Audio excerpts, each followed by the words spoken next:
bisexual, transgender, and questioning youth. Mr. Shakir and SMYAL create opportunities for LGBTQ youth to build confidence and develop life skills. They assist youth with housing, provide scholarships, advocacy, and leadership training, and they operate a youth center that provides a safe space for LGBTQ youth to participate in focus groups, receive supportive services, and just have fun. Mr. Shakir previously worked as the director of the successful Washington, D.C. and Maryland marriage equality campaigns. He also has worked to make colleges safer for LGBTQ youth, faculty, and staff.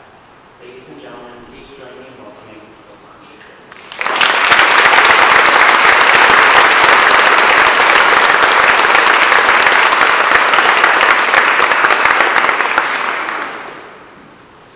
Thank you very much, Robert, for that introduction, and also to Michelle for sharing your story and also the story of so many other service members who serve our country. Thank you. So, when I was thinking about what I would say here today, I was having a conversation with a friend who said something that really struck a chord with me. She said, Americans have little sense of justice, but they have a profound sense of injustice. It came to me that the work that each of you do here today, every day at the Department of Justice, is integral to ensuring that our government lives up to its responsibility of protecting the promises laid out in the Constitution.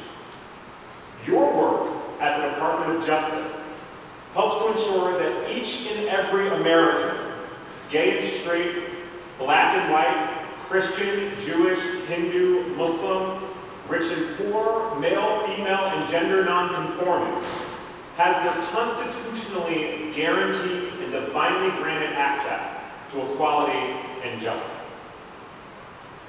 And justice has been at the core of my work for over a decade now. But, as my friend pointed out, I came to this work after first confronting injustice. So when I was young, I was certain I'd be a musician. Even though I grew up in North Philadelphia, music expanded my horizons well beyond North Philly. Through the support of my parents, who are both school teachers, music opened my eyes to the larger world and even helped me travel around the world. As a double bass player, I pursued a path to the arts, attending the Peabody Conservatory in Baltimore. And there in Baltimore, I hope to use my experiences, my background, to expand the horizons of other young black males like me. But, as inevitably happens, in college, when one's eyes are opened and horizons broaden, my field of vision expanded. When I looked up from the path that I had so diligently pursued, I found that it was running through a city where half of the black males would graduate from high school. Less than half would graduate from high school, let alone even pick up a bass. It was a city where youth who had grown up like me but didn't have the guiding hand of school teachers as parents would be navigated down a completely different path than the path that I was then on. And so I began to think about that injustice.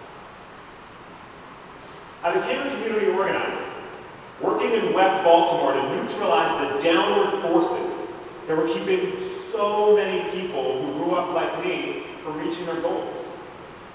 I was working to expose and neutralize the forces that were destroying Baltimore, block by block, house by house, person by person. I'll never forget that work. I'll never forget sitting with a Maryland delegate as we discussed legislation that would protect her constituents from predatory lending, redlining, and subprime loans, long before those issues were affecting middle America and higher income America.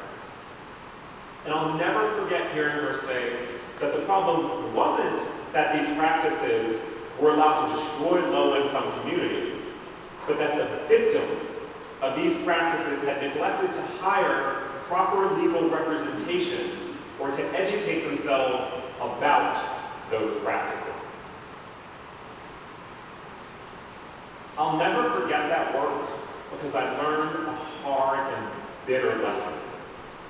That not all power is there to solve people's problems. That while there were people working to pull themselves up, there were equal, if not greater, forces working to push people down. As an organizer, I learned that my role in countering those forces would have to focus on giving people the power to lift themselves and each other up. So, as a wide-eyed young black person, I realized I had a decision to make. I could, A, continue down the path of being a musician, or B, work to change the world.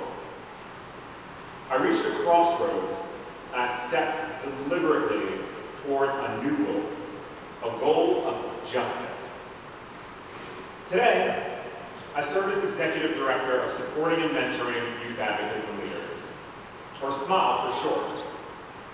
We, as the name implies, work to support and empower LGBTQ youth in the Washington, D.C. metropolitan region.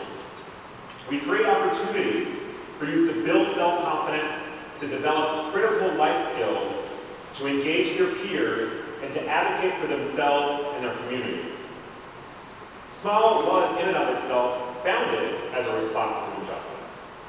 We were founded at a time when young men were being institutionalized, sent to St. Elizabeth's for being too effeminate.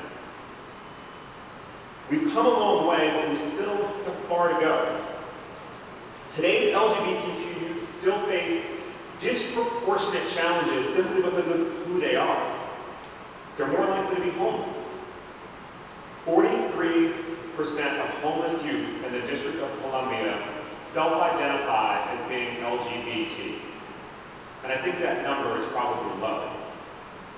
They're more likely to face negative health disparities, to be pushed out of school or pushed into a locker simply because they don't conform to someone else's vision of how they should look, how they should act, how they should dress, or who they should love. This is what I now think about when I think about my goal of justice. I think about empowering youth to overcome those forces that would push them down. I think about showing them that their hopes and dreams can become reality, that they can live openly as who they are with opportunities that were frankly beyond our own dreams of what was possible for us not too long ago. That's what we do at SMYAL. We support gay-straight alliances in schools across the DMV. Also, just last year, we launched an innovative program that helps homeless LGBTQ youth transition from homelessness to self-sufficiency through life skills, job training, and educational support. We actually have one young man who, when we met him, he was living in a friend's car, keeping his clothes in a metro, and showering at a local fast food restaurant. After just 4 months in what is normally an 18 to 24-month program, this young man has secured full-time employment with benefits and retirement and is now working to secure his own apartment. And that really speaks to the transformative power of the program and the power of supporting and empowering our young people. At SMYAL, we teach youth to navigate their lives, to engage in healthy relationships, to recognize the opportunities that lie ahead, and to be advocates not only for themselves, but for their community as well. And when I think about justice, I also think about those for whom justice has not and will not come. I think about how we can get there with solidarity through pride. When I think about justice, I think of our queer and trans youth, and whether or not we'll grow up to be like Laverne Cox, a beacon of light for so many, or if they'll never grow up, like Jacorius Holland, whose life was extinguished at 18 in an act of injustice that befalls far too many of our Black trans sisters. When I think about justice, I think about my own experiences as a Muslim, of returning home to the country where I was born with the name Sultan Shakir and being pulled aside at passport control to answer the same questions I was already asked. only this time in a private room and under additional scrutiny solely because of the name on my ID and the questions that name raises. I think about Nabra Hassanin, who just last week was murdered less than 30 miles from this great hall of justice, and about the countless other Muslims who are increasingly afraid to wear a headscarf in public or pray at their local mosque because of the fear of the violence they may encounter. I think about what that fear means for America's promise of religious freedom. When I think about justice, I think about whether we're building a world for our youth that is grounded in love and acceptance. And I particularly think about many of the youth we work with at SMYAL, youth who are young, genderqueer, and Black. And I think about why Black Lives Matter in our ongoing conversation about justice and humanity. I think about Alondra Castile and his girlfriend Diamond Reynolds, about her 4-year-old daughter, and about his family who will never see justice. And the one thing I know about justice is that it never comes easily. I often think of the words of A. Philip Randolph, who said, "Justice is never given. It is exacted. And the struggle must be continuous, for freedom is never a final act, but a continuing, evolving process to higher and higher levels of human, social, economic, political, and religious relationships." And so when I think about justice, I think not of retributive forces, but of a force that is restorative and transformative, a force that makes every member of society whole. That's why we need advocates, why we need to build up leaders, why we need people who will stand up and shine a light on the injustice so that we can find our way to justice through a continuing and evolving process. Today, we're surrounded by people who've done just that. People like Michelle Beneke, Gavin Grimm, and the DOJ team that fought the injustice of HB2. And I have to say, I was truly encouraged when I heard Attorney General Sessions say that he not only was lending his support to the event today, but that he felt that it was his duty and the duty of the Department of Justice to protect the rights of all transgender persons. I admit it, I was surprised. I've been warily watching, waiting to see what direction he would take the department. And I appreciate his strong statement of support. I appreciate it because acknowledgement is a step towards acceptance. And so I want to thank you, Attorney General Sessions, thank you, Dana Bente, and thank you to the senior leadership of DOJ for acknowledging today, for acknowledging the LGBTQ employees here at DOJ, and for acknowledging Gavin Grimm. I started talking about a fork that I came to in my own path in college.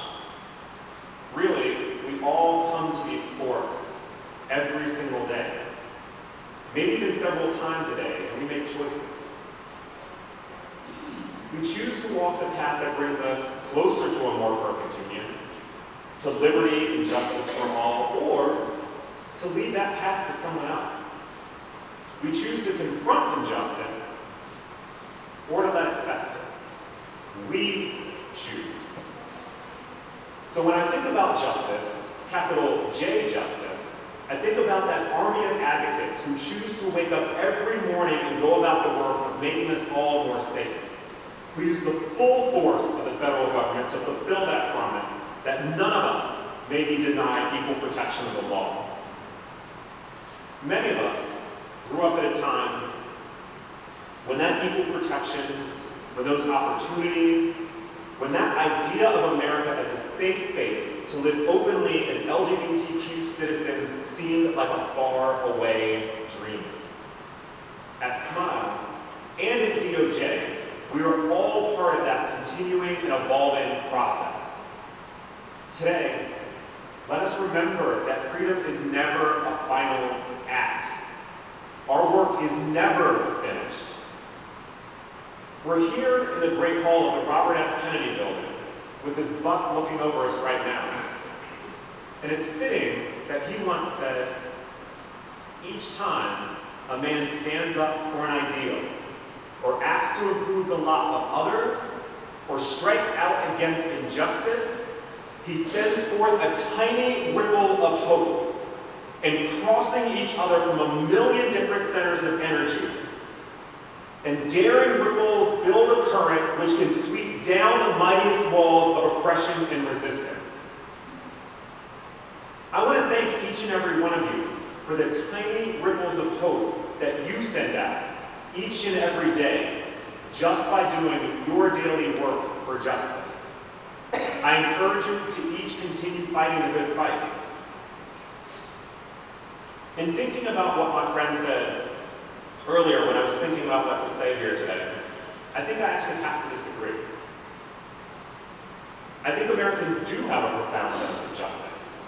Not only do we understand it, we're willing to fight for it. And I, for one, am grateful to have all of you fighting by our side. Thank you for inviting me, and thank you for all the work that you do.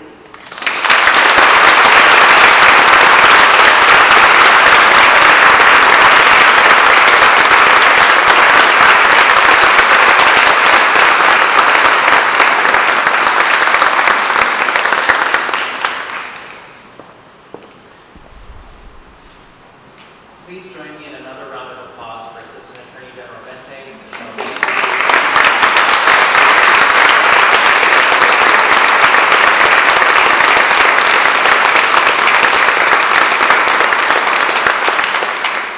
To express the Department's gratitude for their remarks and participation in today's program, I will now present Ms. Beneke and Mr. Shakir